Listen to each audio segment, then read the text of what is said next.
eye-catching product photos everywhere, on billboards, magazines, and online. But professional photography with the best lights and cameras takes years of training and practice. As a craft artisan and seller, you still need good photos of your products to sell them, even if you don't have the best of resources. जो दिखता है, वही बिकता है. Don't worry, you can do this on your smartphone. We call this smart photography. In this video, we will show you smart photography for home use textile products such as cushion covers, rugs, runners, and quilts. While shopping online, customers look at photos to get a sense of the product's material, colors, and whether it matches their homes. Unless we are careful, our phone photos may not convey this. Here's an example. Kumar is a craft producer. A new customer has asked for photos of the latest designs in table mats and runners. But it's night and Kumar is tired. He takes his phone and clicks. Khich liya. What comes out are bad photos of great products. Rash photography. Here's why. The floor pattern in the background distracts the eyes from the product. There are unwanted objects like a chair's leg in the photo. There are unnatural shadows and reflections that interfere with the design. The patchwork is not clear as the photo is taken from a distance, and zooming in affects the quality of the photo. So what can Kumar do to get these beautiful hand-quilted products the attention they deserve? Smart photography.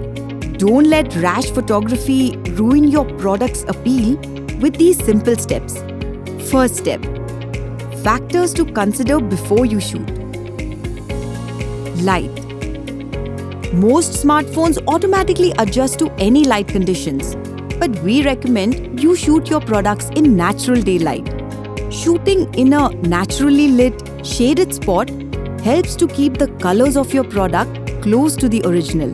Good options are balconies or windows, shaded yards, and shaded outdoors.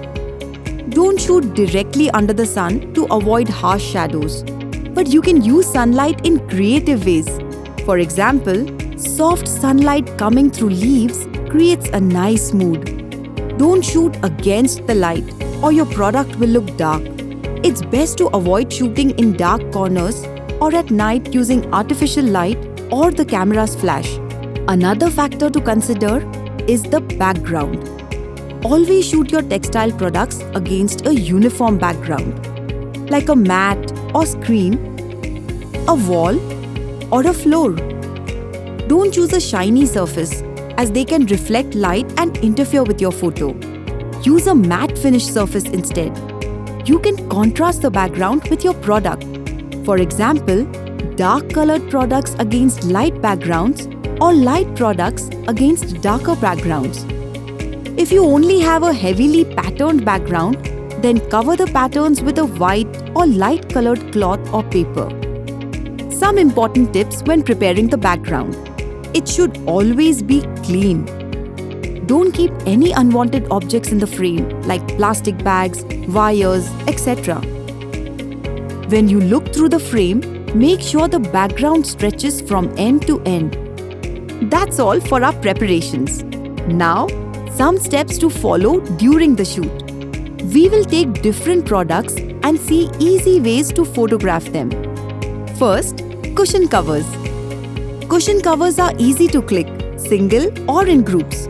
But it's important to make sure that they look comfortable and the design is visible. These photos show the design but don't really communicate the feel or comfort. Here are some tips.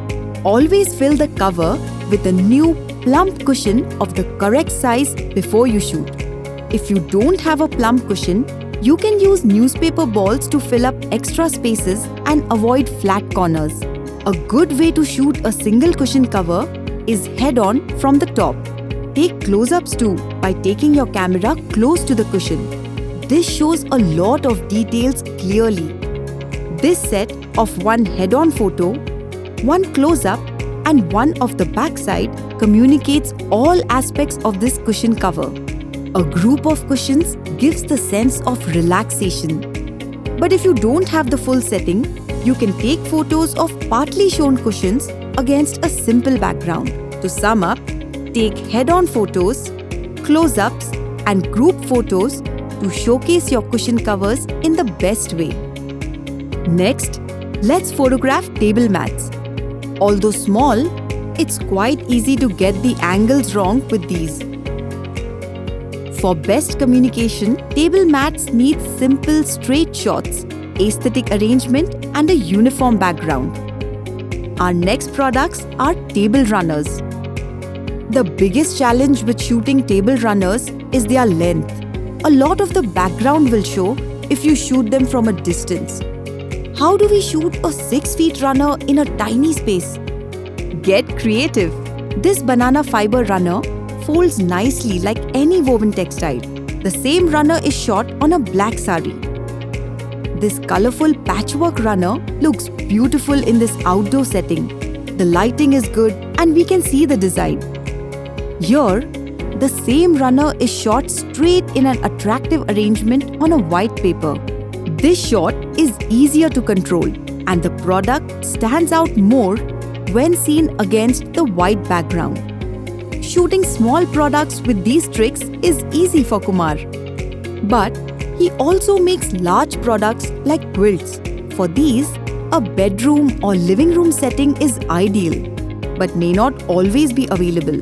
Kumar only has access to a balcony or terrace with good lighting. But what problems does he face? The first is the excessive background in the photo when trying to shoot the full product. The distorted angle makes even a good design look strange, like this face. Kumar needs to call many of his friends to hold this large quilt up, but nobody is free. So what can Kumar do? One way is to fold or roll the big quilt and shoot a head-on angle on a single background. This helps to show the feel of the quilt. Hold the camera right above the center of the quilt. This makes the photo symmetrical. You can also hang the quilt on a strong hook against a simple background. Quilt makers often use bamboo and wooden ladders to display and shoot quilts of varied sizes. Natural fibers like bamboo go well with handmade textiles. They are easy to make, can support the product's weight, and give the photo a stylish look. Let's test the bamboo frame for Kumar's quilt. Here's why shooting Kumar's quilt this way works. And here's the final result. Don't forget the close-up. You are now ready to shoot beautiful photos of your home-use textile products on your smartphone.